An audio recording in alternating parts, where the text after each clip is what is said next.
I don't know if your schedule says this. Mine says 2:30 to 4. We're going to 3:45. So I think your break is longer. You shouldn't be that excited about that. You should be like, oh no. Please don't. Please continue.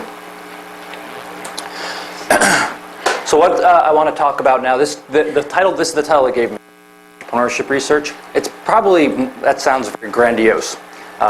It's probably better to think of this as kind of open issues in entrepreneurship research from an Austrian perspective. All right, so I'm going to talk about some of the things you've heard already with entrepreneurship just to refresh your memory. Then we're going to talk about some different types of entrepreneurship: social entrepreneurship, political entrepreneurship, institutional entrepreneurship. I'm going to go through some of the various aspects of these things and what we can say about them from an Austrian perspective. And then I'm going to close up by just presenting some open issues. They're not the only issues. There's many others. Each of these topics is very complex unto itself, but there are some open kind of questions I'll pose, and then we'll open up and we can talk about whatever we want. So what are we talking about? Well, in the broadest sense, when I talk about entrepreneurship, or for the purposes of this lecture, I want to talk about entrepreneurship just as alertness to profit opportunities. All right, and what I want to emphasize to you is the connection between entrepreneurship and institutions. Okay, so entrepreneurship, think about it in the broadest sense, is alertness to profit opportunities. And what those profit opportunities are, what profit entails or how it's defined, will vary in different institutional contexts. Profit in markets is different than profit in politics, which is different than the profit, if you want to think about it like that, that social entrepreneurs face, and so on. And we're going to talk about some of these issues, what profit entails in each case. Institutions, think of them as the formal and informal rules of the game. So they set the rules. I mean, in setting the rules, they basically create payoffs. They direct behavior.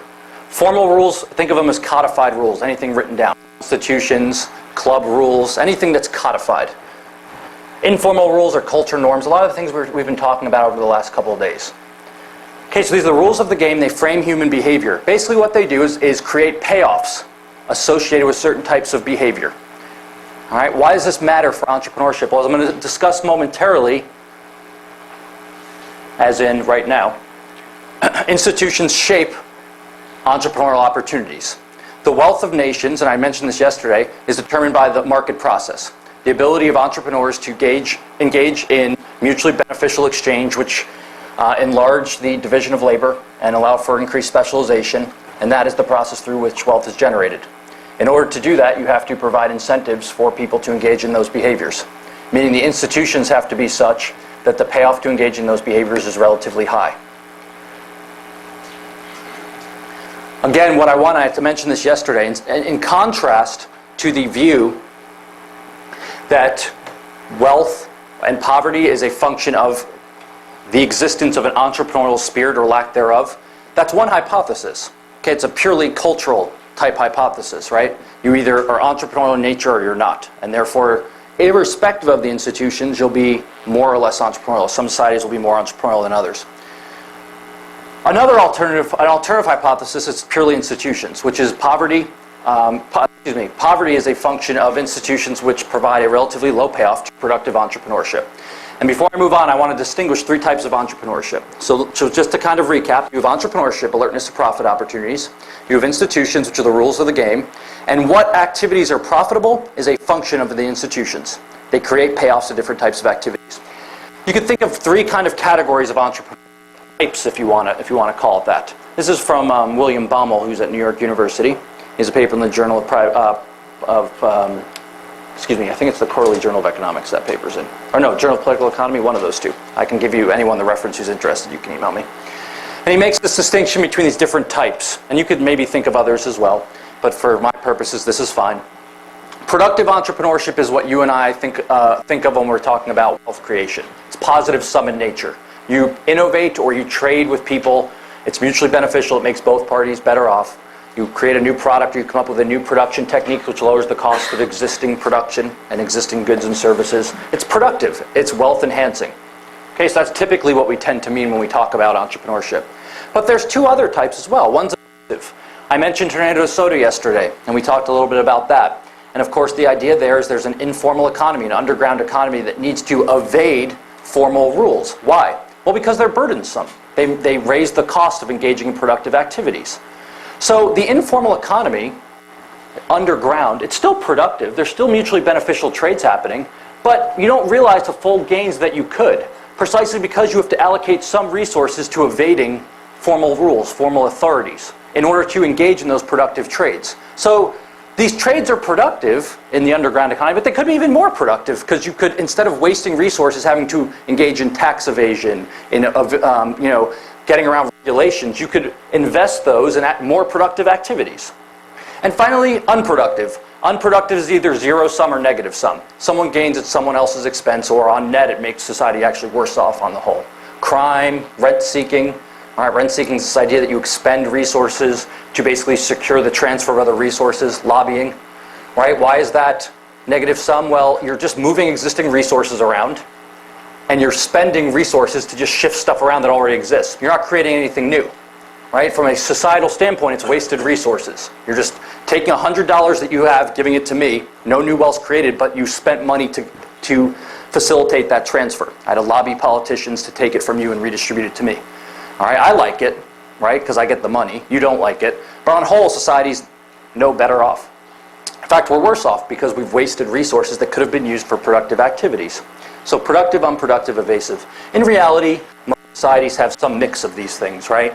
There's productive people, there's unproductive people, and then there's evasion going on. There's underground or black market activity going on. The wealth of nations is a function of which one of these dominates. Specifically, which one of these two dominates. Well, that's wealth societies. Poor countries is where unproductive dominates, right?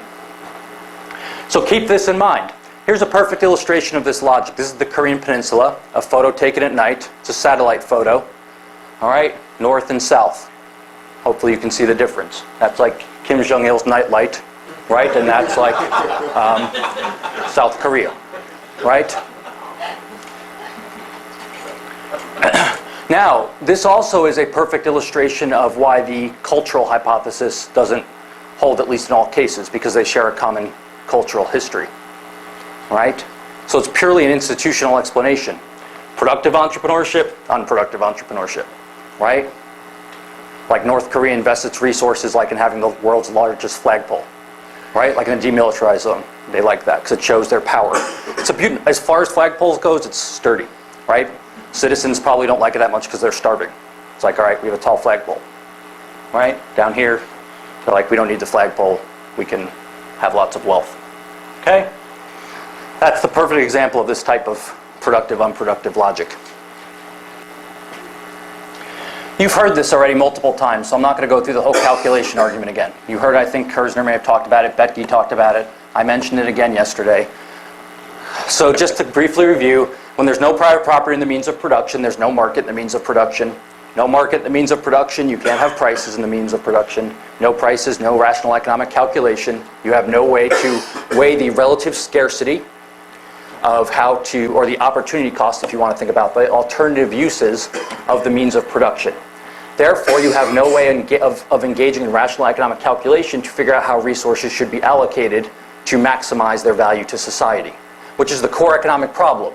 Right? For any of you who have taken principles, what do you always learn? Right? The core economic problem is one of allocating scarce resources among competing means. Now, you'll hear some Austrians take issue with this, and non-Austrians too. James Buchanan, who I mentioned yesterday, one of the founders of public choice, in his presidential address for the Southern Economic Association, I think it's like 1963 or 1964, it was called "What Should Economists Do?" And he said that what economists should do is focus on the comparative institutional arrangements to understand what arrangements facilitate cooperation and coordination. And he said, look, when we talk about the economic problem, it is true scarcity exists. We got to figure out how to allocate resources, right? Should I build a car, or should I use that to build a building? Or should I do nothing with those resources because it would be a waste to do that, right? The flagpole in North Korea is a massive waste of resources, right? So, Buchanan says, look, the problem with how many economists view this is they view it as a technological problem. What I was talking about yesterday, it's a problem that can be solved. And this was the whole issue of socialism, right? They viewed it basically as a set of equations that could be solved in order to figure out what needed to be produced. And he says the problem is not one that, and this goes back to what we were talking about over the course of this whole week with the knowledge problem and this idea of calculation. It's not a problem that can be solved by a mind or one single mind or a group of smart people. So what Buchanan emphasizes is we need to think about the institutions and the institutional context, which allows people to figure out how to solve the economic problem of resources, right? What is that? Well, it's private property, precisely because it allows you to gauge an economic calculation. Mises says you cannot have entrepreneurship outside calculation, precisely because there's no way to figure out how to allocate resources. Nonetheless, we still use the term, or people use the term, I don't know if you use it, like social entrepreneurship, political entrepreneurship, but I think we could talk about these things, even though they're going to take place outside private property in many cases, and profit loss, I should say. All right, so keep this in mind. For-profit entrepreneurship, what Professor Kersner was talking about, what Pete Boettke was talking about, what Peter Leeson was talking about yesterday, right? The for-profit productive entrepreneurship, okay, that creates wealth, to South Korea, needs to take place in private property. All right? By the way, before I move on, I should just mention, since I drew this up here, my foray into fanciness. Production possibility frontier. All right, it's just a very basic visual representation of, in theory, what a economy can produce for a given set of resources and technological knowledge. All right, so this is the most you could produce. And many times, if not always, we're inside it, meaning we could be reallocating resources to use them more effectively. All right, either produce the same amount of output at a lower cost. Productive entrepreneurship basically can happen in two ways. The first is arbitrage. I feel like Glenn Beck, by the way. I like this after work. Okay. I'm going to start crying and everything in a minute. It's going to be great. I do. I didn't come prepared. All right.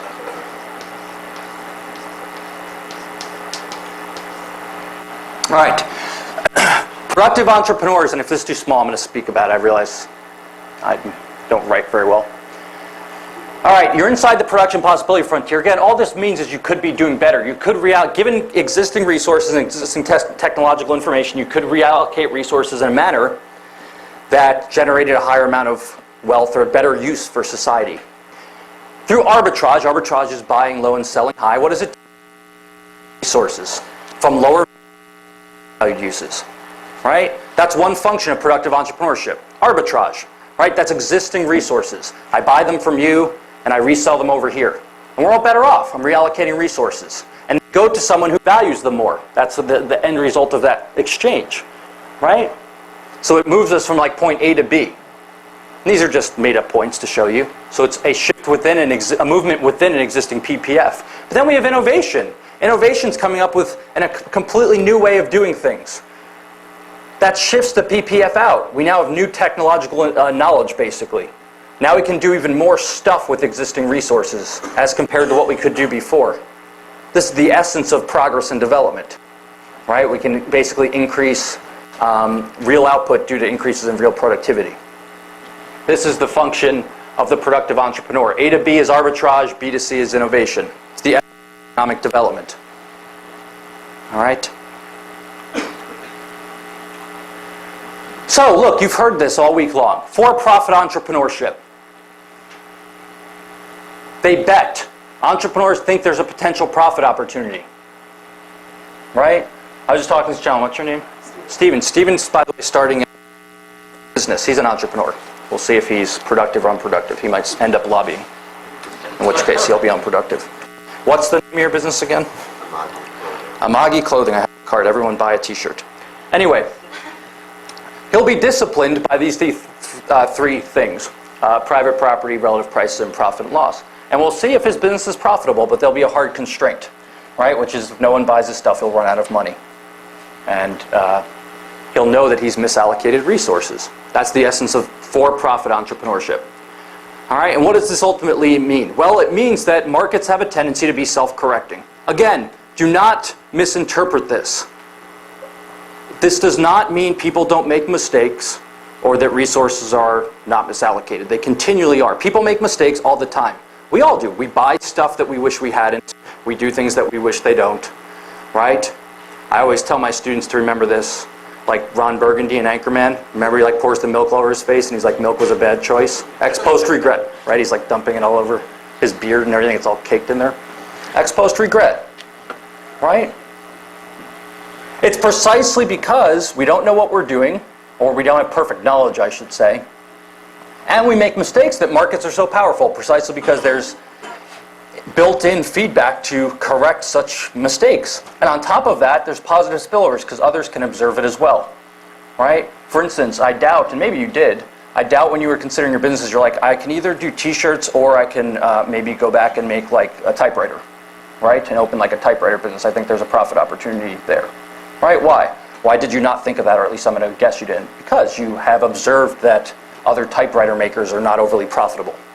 Right? So there's this learning process that spills over to other people as well. So given that background, which really at this point is nothing new. You've heard all this stuff before about for-profit entrepreneurship.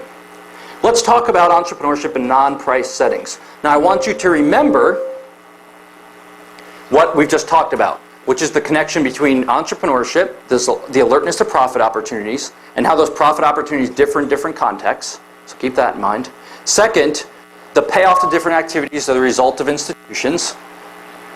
And the only way to solve the economic problem is through private property. That's it.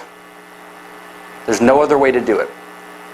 Because there's no other way to engage in rational economic calculation. All right? This is what Pete Leeson was talking about ultimately with development yesterday. You can't solve the problem of how to allocate resources by dumping aid on countries. You can increase outputs, by the way. There's a difference between outputs and development.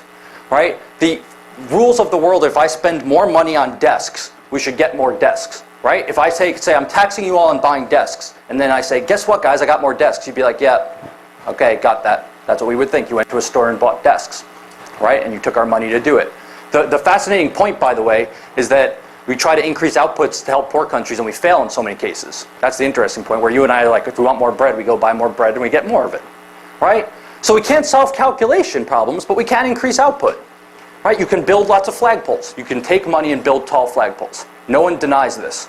Note, by the way, that what the proponents of increased aid argue for, though, is not, right? Jeff Sachs' book is not called Let's Build Tall Flagpoles. Right? It's called The End of Poverty. The claim is that you can solve the economic problem to generate wealth.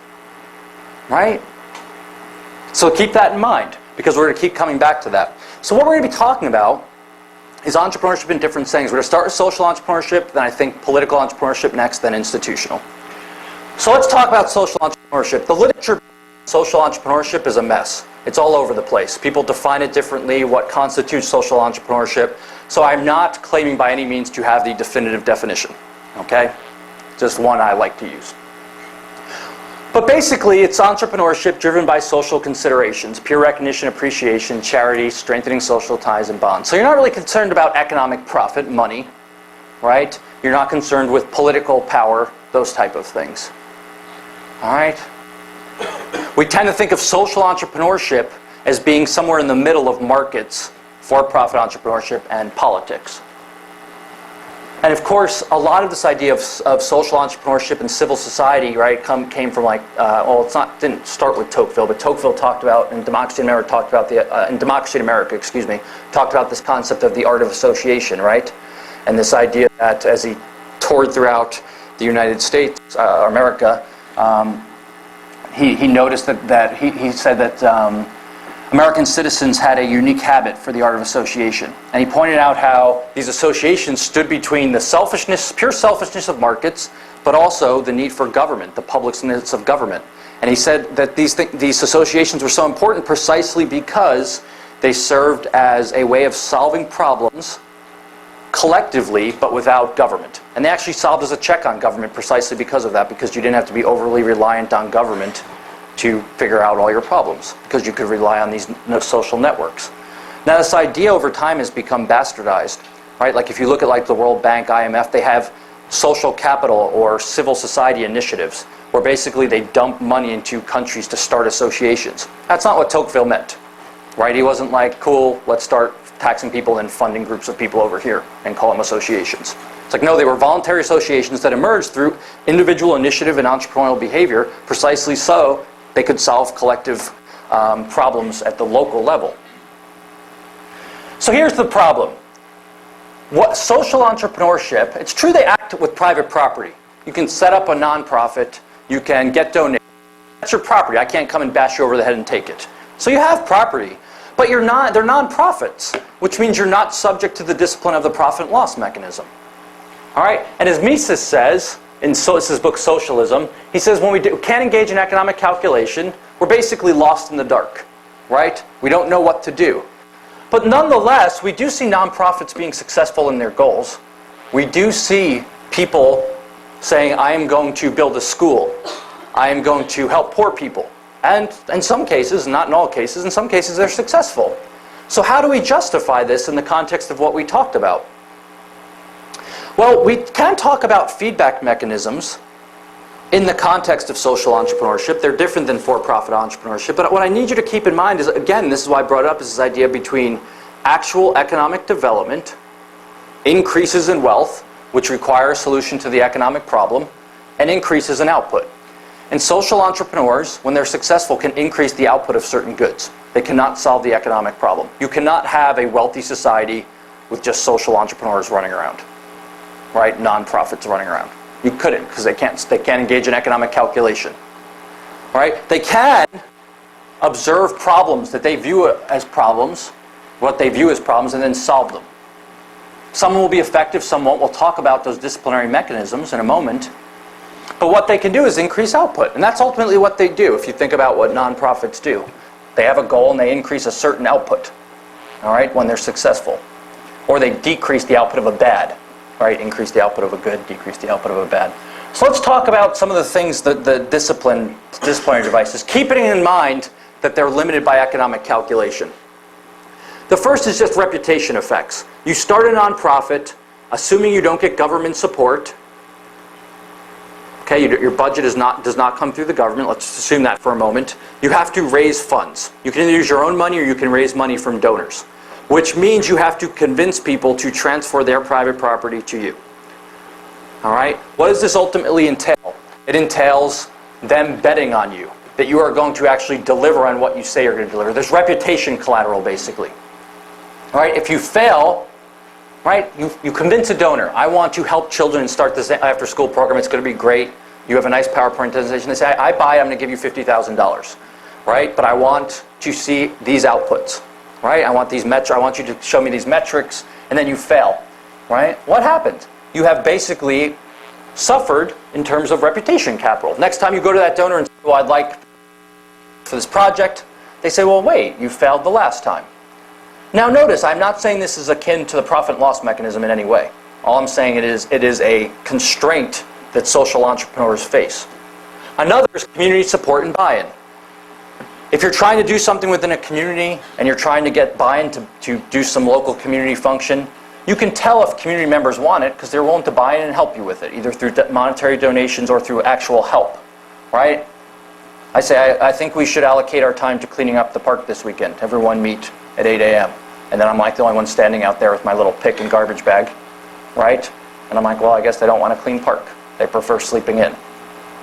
Right? The difference between this and many government-sponsored projects is that government-sponsored projects go forward no matter what. They get funded and carried out even if there's not community support because of the exogenous kind of imposition in a way. How many of you have ever heard or read the book 3 Cups of Tea by Greg Mortensen? Only like 3 people? It's kind of a good example of what I'm talking about here. Let me try to give a nutshell summary of the book. And again, I'm not doing it full justice, but here's the idea. It's a best book. He just came out with a second one. Do you know what it's called? Something, it's like a follow-up. Does anyone know? What's that? 4 cups of tea. 4 cups of tea? I don't know. What's that? There you go. Stones to Schools. 4 cups of tea, subtitle.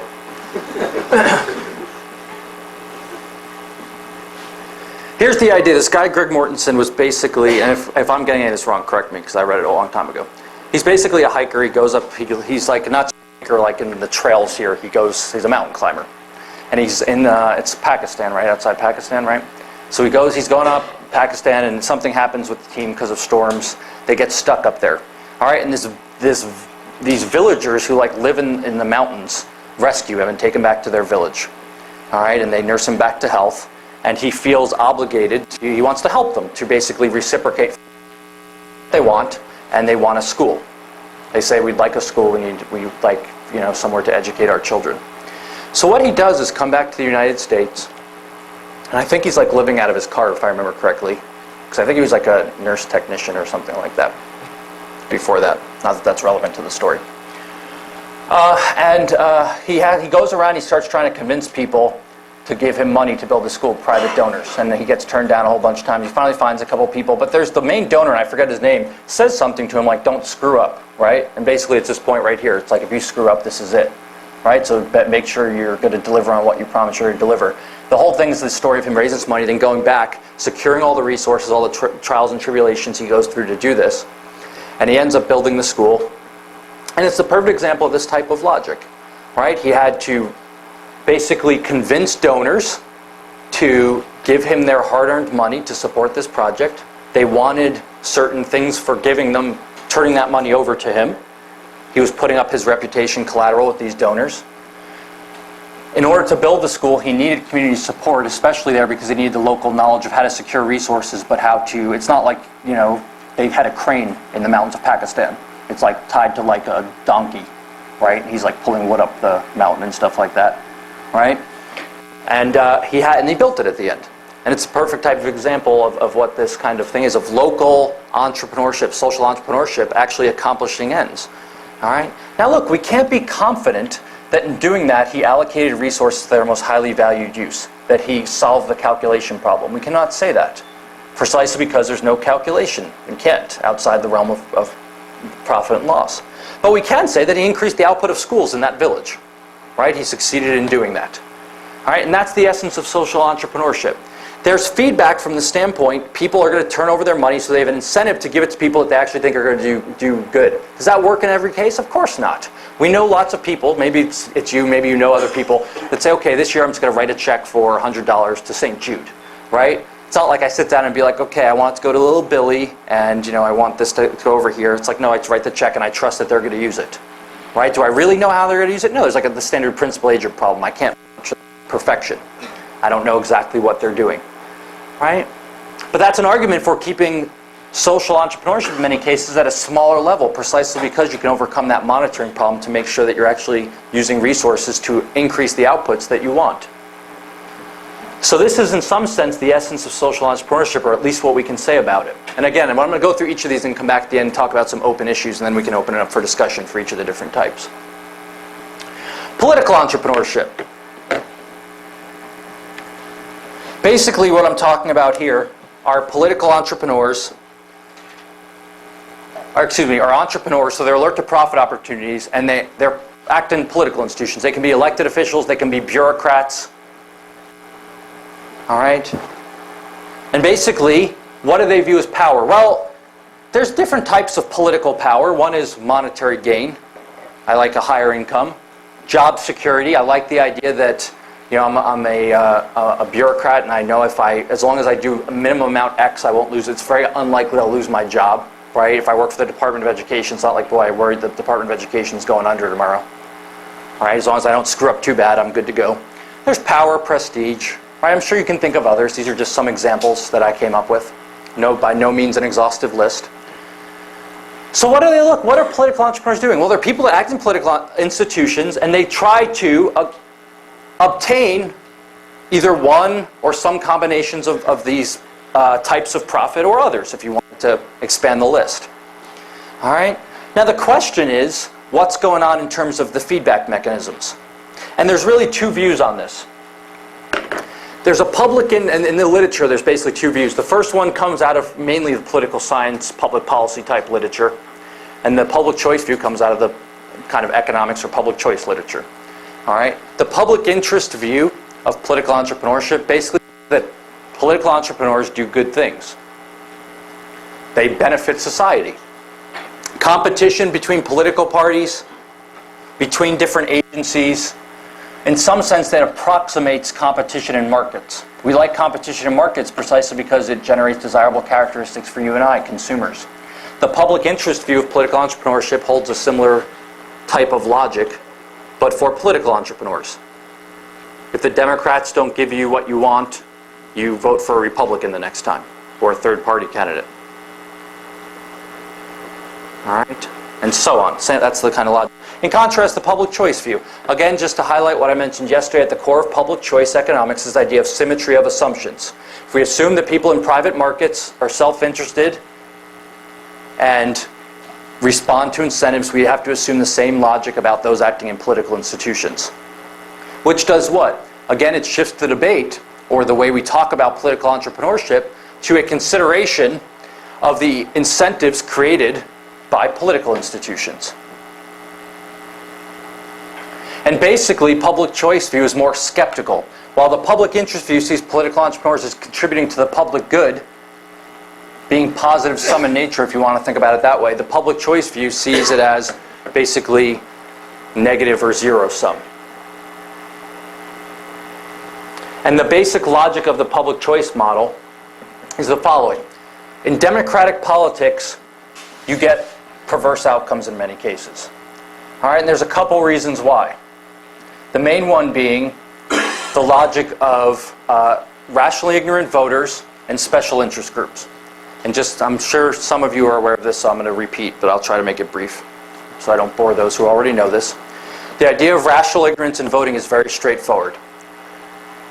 And it's as follows. The likelihood of one individual vote influencing the outcome of an election, either tying it or swinging it, is basically zero, which means your vote counts for nothing from a standpoint of actually influencing the outcome, which means, and you realize this, voters, if you say, so, like, what are you doing today? I'm going to vote.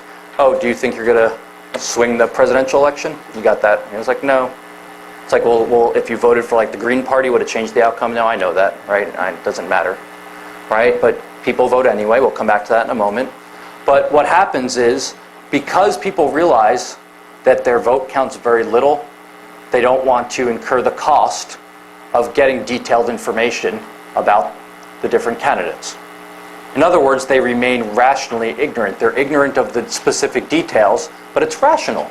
In other words, based on the costs and benefits they face. Right? And this holds true. Ask people, even the most staunch Republicans, Democrats, Green Party, Libertarian, whatever, ask them like specifics of voting records. Right? In my class, this is how I always teach students this. I say, look, if you were hiring an administrative assistant for a small business, like a startup, right, and you were interviewing them, what things would you ask them? You're like, where did you go to school, work experience, right, and then some other, and then they put a list of 5 things together. And I say, we just almost had unproductive entrepreneurship. Your laptop almost got smashed. And then I would have had to start all over. And so I go, okay, so I write down the questions, and then I say, look, okay, let's answer the same questions about politicians. So you can start at basically representatives. You can go to the president. They don't know, right? They know like very broad brush things, right? And then you say, well, look, why would you get this detailed information for an administrative assistant that's like going to get you coffee or file papers, but for basically the most powerful position or one of the most powerful positions in the world, you don't know what you're talking about. Right, and of course the answer is, because in one case it's in their interest to know, right? The administrative assistant they can control and they incur the full cost if they hire a bad person. And then the president, they realize they can't influence the outcome. That's rational ignorance. By the way then, why do people vote? Well, so for the same reason I root for the Yankees, right? It's not like because I moved to Virginia, it's not like Derek Jeter stops and he's like, wait, we cannot play, I don't hear Coyne cheering for me, right? It's like we must cease until, because I can't continue. Why do I cheer? Why do I root for the Yankees even though my cheer matters zero? It's because it's basically so it's rational ignorance, and it's I'm forgetting the term I want to use. Basically, it's the equivalent of rooting for a sports team, and there's a term for it that I'm completely blanking on right now. But basically, you get a benefit from rooting for a team. And if you think about how most people treat Democrat, Republican affiliation, Libertarian, it's like a team.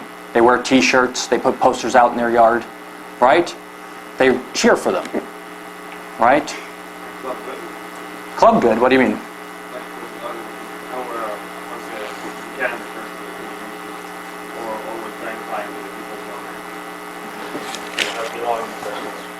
Oh, I see what you're saying, yes, yes, okay. So it's like belong to the club aspect.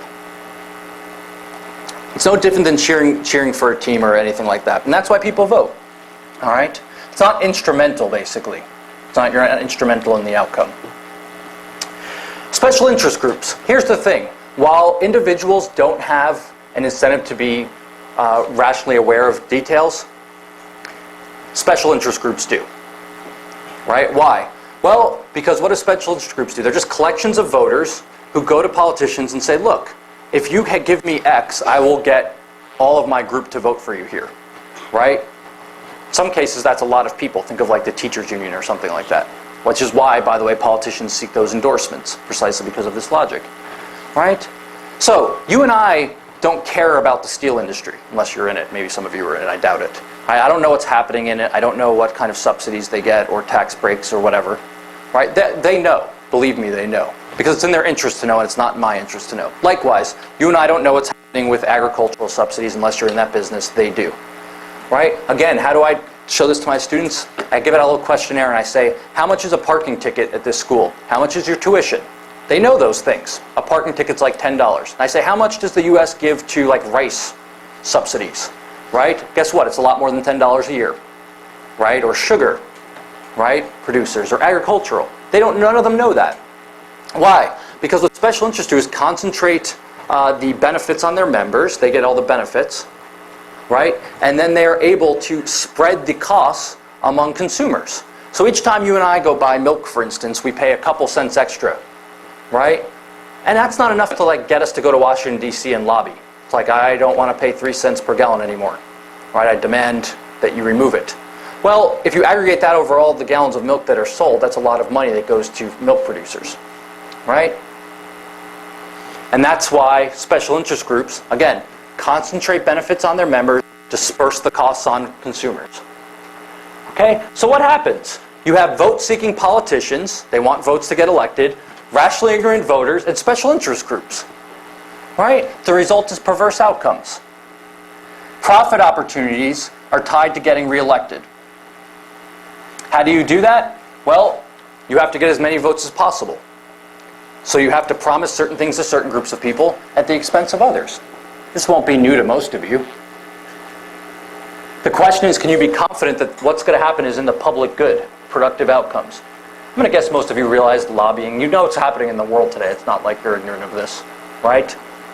In the extreme, you get things like Greece, right? Where there's so many people lobbying, so much unproductive activity that it starts trumping the productive, right? And then that's when the system can, at least potentially, crash. Oh, by the way, I just remembered it. It's instrumental voting versus expressive voting. Expressive, right? I'm expressing my like of the Democrats, Republicans, just like I express my like of the Yankees.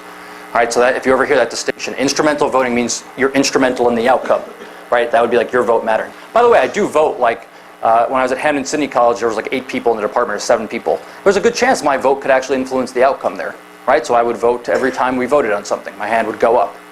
Right? When I was at West Virginia University before I moved to George Mason, I never went to one faculty senate meeting. Because we had so many faculty and staff members who got votes, right? That why would I go? It doesn't make a difference. Unless I was going to invest in somehow like forming a powerful coalition or being like the agenda setter, where I could figure out what was put on the agenda in what order, so then I could actually influence the outcome, which I wasn't willing to do. There was no benefit. So anyway, political entrepreneurship is this idea of people pursuing profit opportunities. And there's 2 views. The public interest view acts in the public good. Public choice view acting in basically the interests of certain groups of people at the expense of others. Now I do want you to keep in mind, we can talk more about this in the Q&A. I'm going to come back to it at the end of the presentation.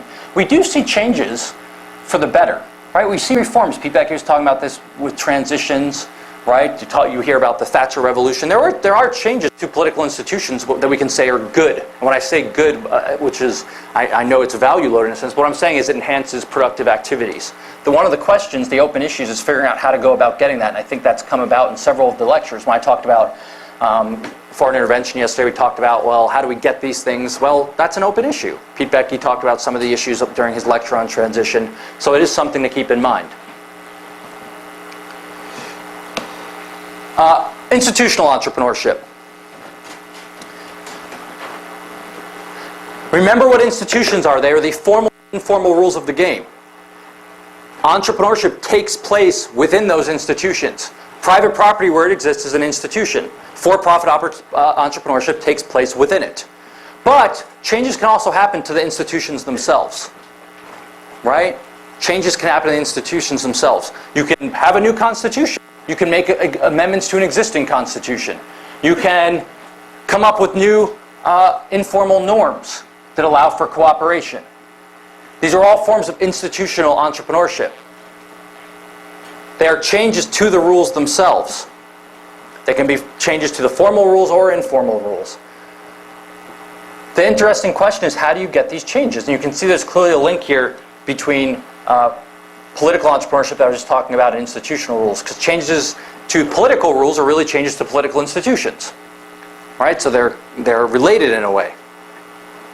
So again, we want to understand the incentive to change these rules and then the feedback, if any. So keep in mind, entrepreneurship within institutions, that's kind of what I've been talking about in the past. For-profit entrepreneurship, social entrepreneurship takes place within existing institutions, and then we can talk about institutional entrepreneurship, at least categorically. So we can think of it as at least one category of entrepreneurship that it's in trying to influence changes over the rules themselves.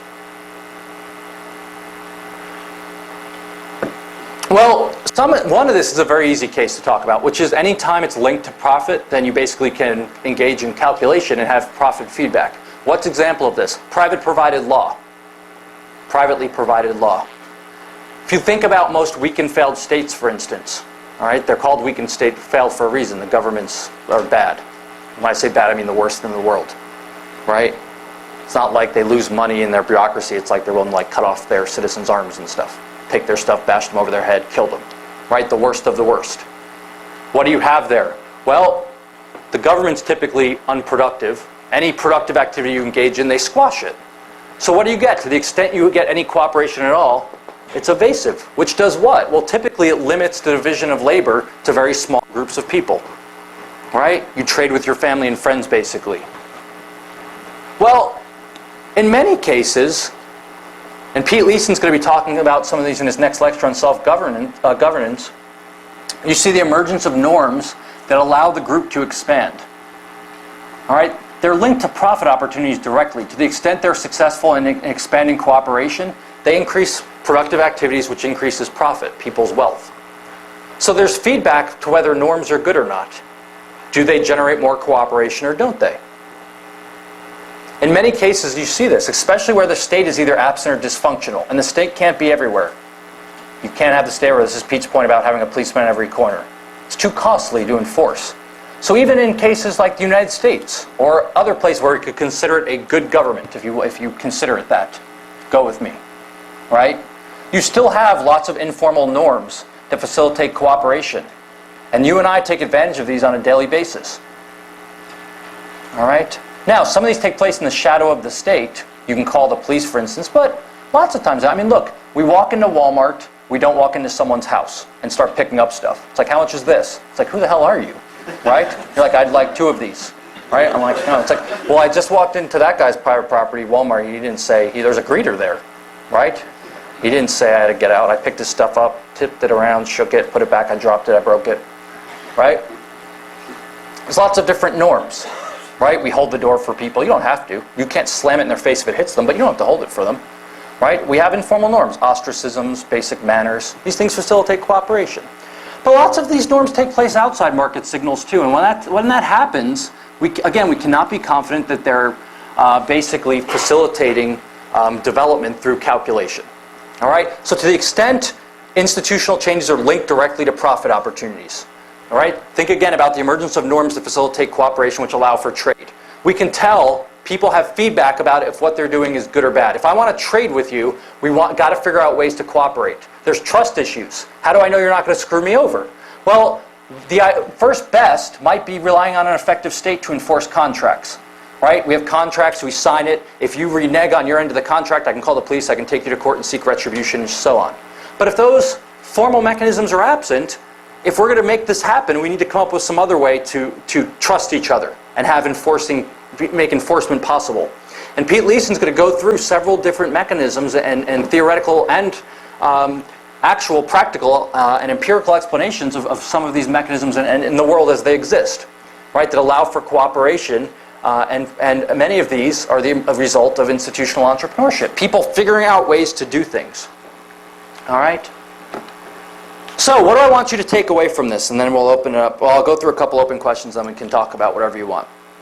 The first to keep in mind is this distinction between acts of entrepreneurship and the entrepreneurial market process. The entrepreneurial market process is Kerzner. Competition and Entrepreneurship, his book, is the entrepreneurial market process. That's what he's talking about. For-profit entrepreneurship, right? But acts of entrepreneurship, alertness to profit opportunities, is broader than that. It takes place in the market process, but as I've pointed out, it also takes place in different contexts as well. Again, what is profit in those different contexts varies. So, to the extent I think that Austrians can continue to make contributions in the area of entrepreneurship, I think what it entails, or what I'd like to suggest, again, if you have alternative ideas, I'd love to hear them. This is not the end-all, be-all, but it's more suggestive. But I think a lot of it depends on the incentives and information generated by comparative institutional environments. We need to understand how different institutional environments, both at the meta level, the broad level, and also at the local level, at the lower level within those meta institutions, either facilitate cooperation or don't. Allow people to engage in cooperative behavior or don't. Allow political and institutional entrepreneurs to make changes that benefit people as compared to those that don't. Right? We want to go this way. We don't want to go that way. Right? North Korea, there you go. South Korea, that way. Right? So let's think about some open issues. This one we've talked about already. We know, this is the know what and the know how again, what I mentioned yesterday. We know what the institutions for productive market entrepreneurship are. Private property. Right? Get out of the way. Create broad, general, and abstract rules which are well known to people and allow them to figure things out through productive entrepreneurship. Through those feedback mechanisms created by the market. But as I pointed out yesterday, while we know what those first order principles are, we have a lot less knowledge of how to actually get them where they don't exist. Which entails, to a large extent, political entrepreneurship, getting political actors to figure out how to adopt certain institutions, but also institutional entrepreneurs as well. Figuring out new types of institutions which maybe don't exist already but allow people to benefit from productive entrepreneurship. So that's in the realm of for-profit entrepreneurship. This is where I see the main line of inquiry. Look, we know entrepreneurship is important. We know we have thanks to Kerzner and Mises before him, we have an understanding of the market process. So now we have to understand why that market process is more effective in certain instances and it is either absent or dysfunctional in other instances. And that is a function of institutions. All right? Social entrepreneurship. As I said, this literature is all over the place, but there's lots of different things we can think about. How far can we push the notion of entrepreneurship that we've talked about in nonprofit settings? That's one thing we can think about. How do you choose between the best alternative projects given that there's no profit and loss tied to it? What's the best way to organize a philanthropic organization or social entrepreneurship in general? Someone yesterday brought up market-based management, for instance. That's one way to think about it. All right? What happens to nonprofits, non-government organizations, for instance, when they receive a significant amount of their money from the government? Right? Many development NGOs, for instance, NGOs are non-governmental organizations, they receive significant chunks of their budget from government agencies. All right? Which really means they're not really that non-government. They're actually non-government government organizations. Right? So we can think about how that changes the incentives, information, and knowledge that those entrepreneurs face. These are all open issues. There's many others as well. Again, by no means is this an exhaustive list. Just some things I wanted to throw out for potential discussion. If you're interested in this stuff, by the way, Emily Chamley Wright. Thank you. Emily Chamley Wright has just a new book, and she's also written a bunch of papers with Virgil Storr. And it's on entrepreneurship after natural disasters. Entrepreneurship after natural disasters. Like after Katrina is where she focuses a lot of her... I don't know the title of it, but if you Google it or if you're interested in this, or on Amazon you can see this, Emily Chamley Wright. And what she's looking at is social entrepreneurship in the wake of natural disasters like Katrina to see how and compare how efforts by these nonprofits, she focused on those that were like church communities that weren't receiving government handouts, how they operated in comparison to like FEMA, for instance, and actually meeting local demands and helping people solve issues. And it's a fascinating study of these issues. She talks about a lot of these feedback mechanisms that we're talking about, the community buy-in, the donors, and how those constrain but also provide feedback on the projects you're taking, right? What we want in the wake of post-disaster, what do we want? Stuff rebuilt so people have homes. What do we don't want? FEMA handing out $25 gift cards or $500 gift cards that are spent on porn and tattoos, right? That's what we don't want. We don't want trailers that cost like $300 million sitting in a park somewhere that are unlived in, right? What we don't want is like the world's most expensive trailer park. No one's living there. We want homes for people. Well, why is it the case? It's not resources. FEMA has a lot more resources than some local church community, so that can't be the explanation. It has to be incentives, right? And knowledge. Something has to be screwed up. Somewhere along the line, resources got misallocated. Why is that the case? Right? Again, this does not mean social entrepreneurs don't make mistakes. They constantly do it. That's why we have to be concerned about feedback. And finally, with political and institutional entrepreneurship, what's the key question? Well, if you have crappy political institutions, this kind of stuff, how do you get this? That's the key question. We need to figure this out. And again, Pete Becky talked about some of this. In his work on socialism transition, he's talked about this idea of low barriers to entry. Right? Because if you have low barriers to entry, as he discussed the other day, that's one way to break through the vested interest because you allow more competition in.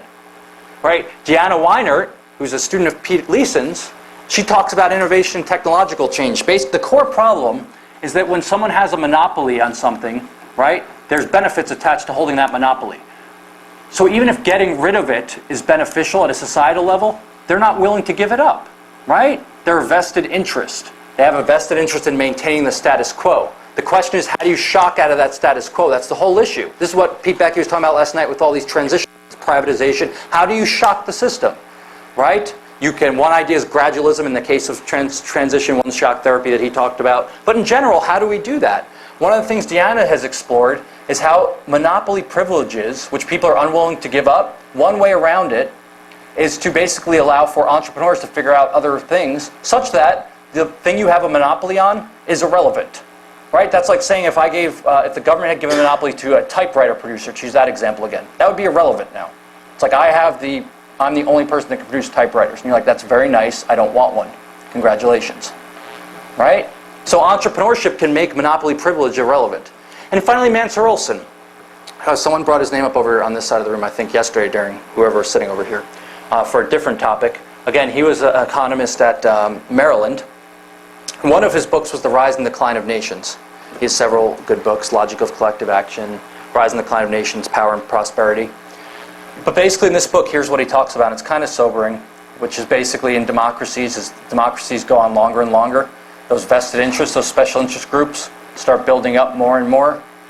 What happens is you get more and more unproductive activity. Eventually that swamps out the productive activity. In other words, the incentive to be productive and produce gets smaller and smaller because people are just taking the stuff you produce, right? And eventually you go bankrupt. And so from that standpoint, it's kind of pessimistic, but he talks about some ways that you can shock out of this. And again, those are not very optimistic either. War, right? Think about like Japan, like shock. The destruction of a country shocks, right? If you're blown up, it's hard to be a vested interest. Right? Or if the political system is basically destroyed, then you lose your privilege that you had with those connections. Natural disaster, right? And other types of major shocks he discusses that basically put everything up for grabs again. The slate is basically wiped clean. All right? Again, these are by no means the only explanation. So an interesting area of research is figuring out ways for people to come up with creative solutions to overcome these problems. How do you get around the fact that this, in a lot of societies, this is either the dominant or becoming the dominant form of activity? Right? Understand what's at stake here, the wealth of nations, or the lack thereof. All right, so how do we get up here? This is the interesting question, or one of the interesting questions. All right, I'll stop there and we can talk about whatever you want.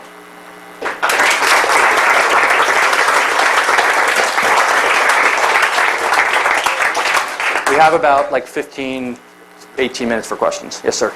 I'd like to be devil's advocate to your presentation here. No, get out. How's that for devil's advocate? Yeah. All right.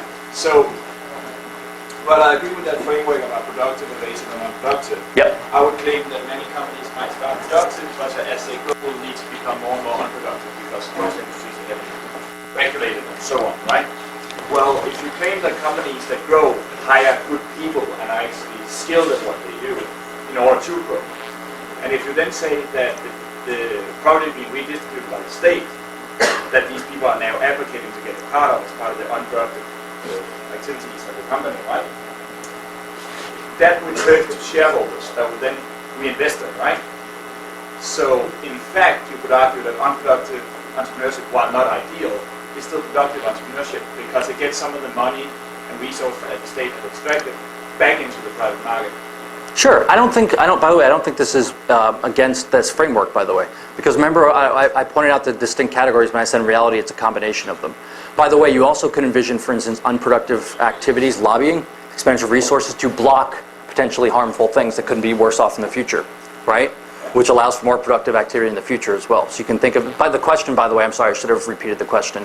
No, I'm going to try to summarize. Basically, the point that was made was you can envision some unproductive activities within a firm generating profits which then return to shareholders, which are then, or that are reinvested either by the firm itself or by shareholders in other productive activities, right? And the response is, yeah, of course, I don't deny this, right? And of course, this happens all the time. And pretty much every major firm has some kind of lobbying arm, right? Even those that don't believe in lobbying, you have to, because you have to have people protecting your interests, basically. Even if it's for blocking regulations on you, or so you have competition between these lobbying groups as well. And it is possible. The problem is when you don't get that reinvestment, right? And then you just have the pure unproductive activities. Then you run into problems, right? So when you have unions that get pensions for however much money that have to be paid out in the future, you're in trouble, right? So think about it like this. And again, I realize I'm simplifying with these categories, and there's lots of gray areas. I'm not denying this by any means. Think about it like this. Ultimately, the wealth of a society is a function of these productive activities which generate positive sum, however they are. Either they're just trading, or they're this type of thing where you get a roundabout process where there's some unproductive stuff going on, but ultimately on net it's productive, right? If we wanted to end that chain of events somewhere.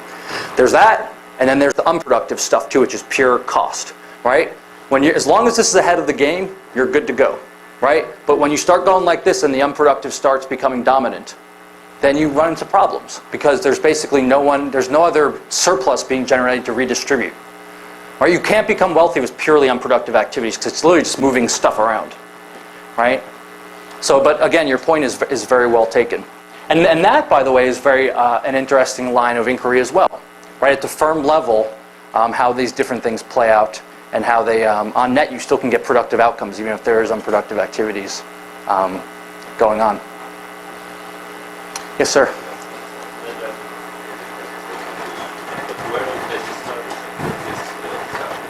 I can't hear you at all. Where do you place the service sector in this discussion? Service sector, what do you mean? Well, everything, and just studying a hairdresser, for example, or whatever, because it's important to make a distinction between value and price. So, how does that how structured this, say, the government is taxing, let's say, raw material industries in favor of the service sector.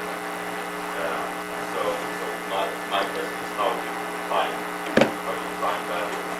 How do I define? I would not agree that arbitrage is value creating, because to me that is just reallocating resources. It helps to increase wealth, thus but it's not productive in itself. Well, it is from the standpoint you actually increase value, because how do I define value? It's subjective. It's subjective value. It's not. I don't believe in objective value, right? So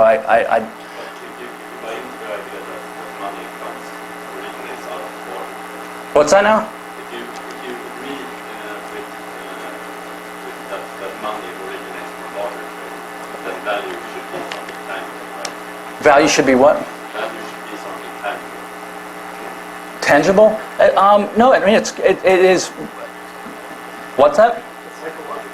Well, I mean, value is not something tangible like this wallet, right? I mean, basically the monetary unit is a common denominator that allows us to express relative values of things, but value is purely a subjective phenomena. But I guess what I'm confused about with the first part of the question is, how do I value service? Haircut? Right here, right? Which is, I say, look, you can go home and try to cut your own hair, but you'll look mangled and ridiculous. I have a comparative advantage in doing that. You give lectures, so why don't you hand me some of your money you got from giving a lecture and I'll cut your hair. And I say, yes, I like that because I don't look like looking like, you know, weird. Any weirder than I already do. So from that, but I also I don't think I understood the second part of the question. I'm having trouble hearing as part of it, about the government reallocating things. What do I think of that? I think it's distortionary, right? Taxing from one sector of the economy, I think you said like raw materials or something, and given to the service sector, it's distortionary, right? And that's unproductive. From the standpoint, you're distorting the structure of production. And you're distorting the signals that people are sending, the prices are sending, that allow people to engage in economic calculation of how to allocate resources. Arbitrage, by the way, is just a means of reallocating resources, right? Trades can be made that make people better off. If I have this bottle of water and you value it more, you should have it than me, right? So the question is, how do we get that trade made so that this water ends up in your hands instead of mine? That's the fundamental question. Do you want to jump in on this point? Or does anyone else before I go back? Because I want to make sure.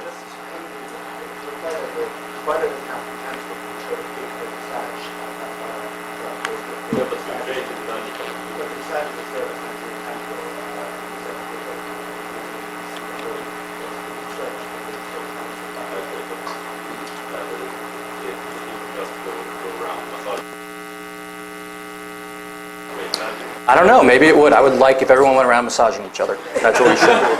That will create wealth. All right. I want to I want to make sure I get other. All right, let me just go. I'm going to come back to you. I just want to make sure. Yes, sir. I was just wondering, you gave the example of the pole that North built. Flagpole, yeah. Yeah, flagpole in DMZ. And I was thinking about that. You know, and obviously that's an easy target for unproductive activity or unproductive investment like that. You also get an example of like tattoos and it seems like if you're, how can you remain subjective and yet still be saying, because what's the difference between a huge flagpole built in DMZ and that hedge fund guy who puts On a what? Christmas what? Yeah, or somebody who spends $5 million on Christmas lights. Oh, Christmas lights. How do I distinguish? One's privately owned and he therefore has feedback, where one is publicly basically taken from people, right? North Korean government doesn't produce wealth in itself. It takes it from other people and then builds a flagpole, right? Me building a house or me lighting my house, I have feedback mechanisms precisely because of private property and profit and loss. And that's the distinction between the two. By the way, the flagpole might seem like an easy target. It's all public works, basically. We can't be confident that they're solving the calculation problem, right? Mises, by the way, is a very weird tension for those of Mises fans out there in bureaucracy, right? Because when his book Bureaucracy, which I mentioned yesterday, what does he talk about? He says government bureaucracies cannot engage in economic calculation. But then he's kind of weird because he doesn't want to be an anarchist, right? So at the end he comes back in the last chapter and he says, well, we need police, we need courts. And he has there's this weird tension because he has no solution then because based on his own argument, you can't get the right amount of that stuff, right? Precisely because it takes place outside calculation. So he says, basically you got to kind of do the best you can, right? Which is kind of weak. I'm not sure what that means, right? And this also, of course, influences arguments for traditional public goods, right? Which is the claim that markets undersupply them and government needs to supply the right amount. Well, how do we find the right amount outside the market context? This is an interesting question.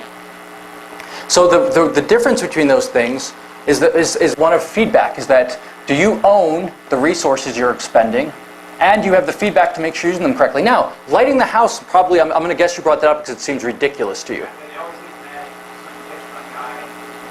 Yeah, I know who you're talking about. Yeah, and he likes spending his money on lights. I personally wouldn't do it, right? That's all right. I also wouldn't, spend $400 on a pair of jeans. But Pete Leeson does.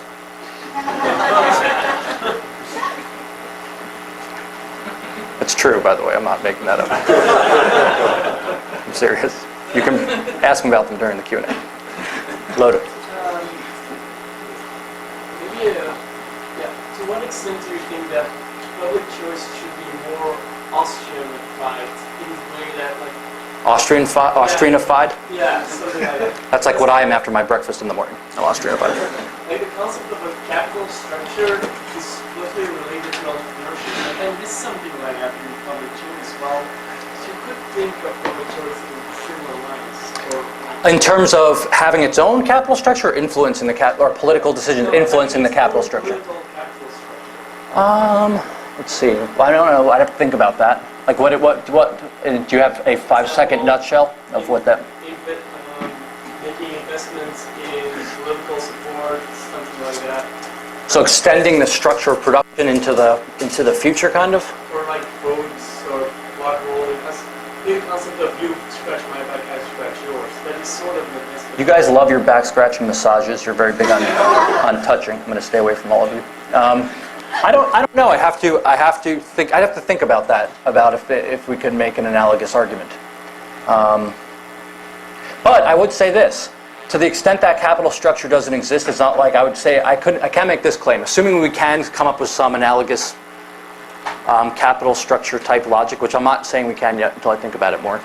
We can't say that it's like the market where actually, that you can actually have complementary goods into the future and allocate capital across time, which is precisely why property and prices are so important, right?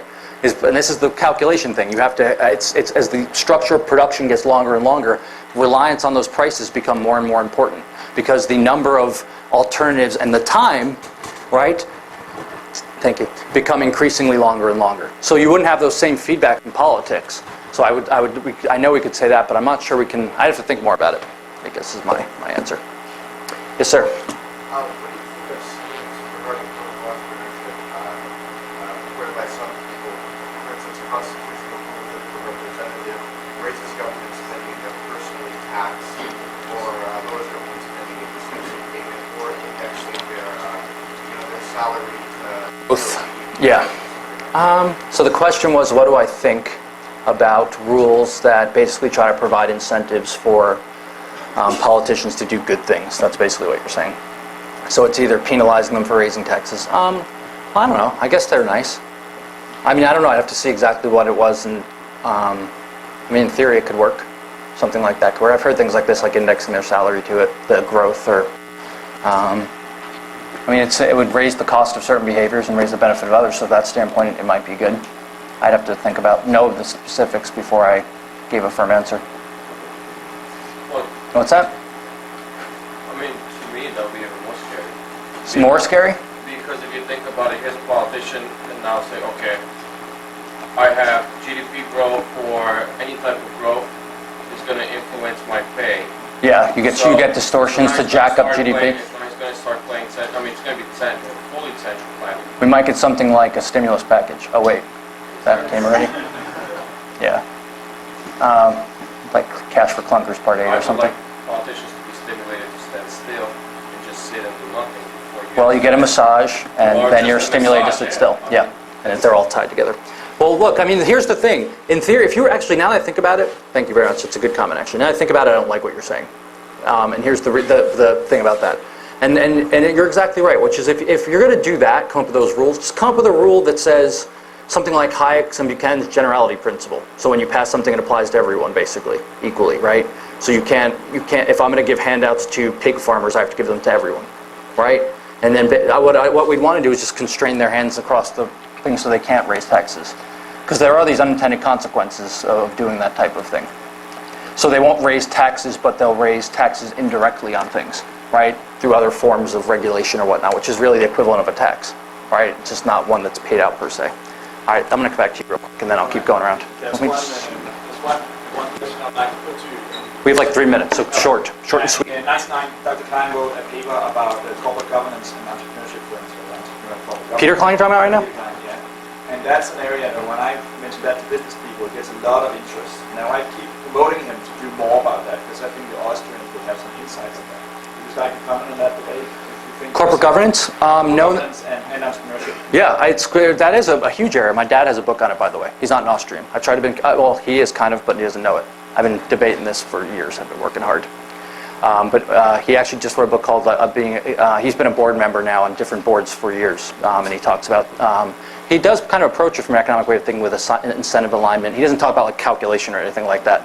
But yeah, that's a huge area of inquiry. I mean, Nikolai Foss, Peter Klein, Peter Lewin and stuff on the firm, Fred Sauté. I mean, there's no, and these guys have done a great job, because one of the areas where Austrians, you know, to the extent they're considered outside the mainstream, well, entrepreneurship, they're front and center, right? So the extent we talk about that in management schools or entrepreneurial studies, the Austrians are where it's at, right? And these guys are kind of leading the way with this stuff. So I don't know, I'm not trying to avoid your question. I don't know enough about it to say anything intelligent in 30 seconds. So therefore I won't make myself look stupid. Yep, real quick. There is, I think there may be a fourth type of entrepreneurs, because I imagine a class of entrepreneurs who act as productive, but the result is almost always systematically unproductive. I mean, for example, those who work under a distorted system because of systemic policy distortions, and then they, for example, they build up CTO squares and then they screw up financial markets. This is a kind of, but what kind, in which of the three categories? Combo. Productive, combo meal. Yep, productive, unproductive. Remember I was saying it's not there. There's very few examples of one distinct kind. We can think of some, right? Like a criminal, right? I come and bash you over the head and take your stuff, right? I'd be unproductive, right? But in most cases with firms, the things you're talking about, yeah, it's some combination of productive and unproductive.